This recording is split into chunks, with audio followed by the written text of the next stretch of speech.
How to fix Windows 10 could not automatically detect this network's proxy error settings. Let's get started. Launch your Settings app. Different options will appear.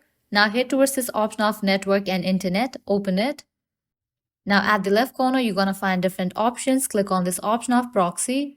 After you land to the proxy page, over here you're going to find different options. Scroll down. You'll find this option of Use a proxy server. Make sure you have toggle off for this option. Once you check these settings, you can close this.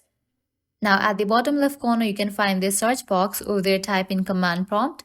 Once the app appears, right click on it and then click on the option of Run as Administrator.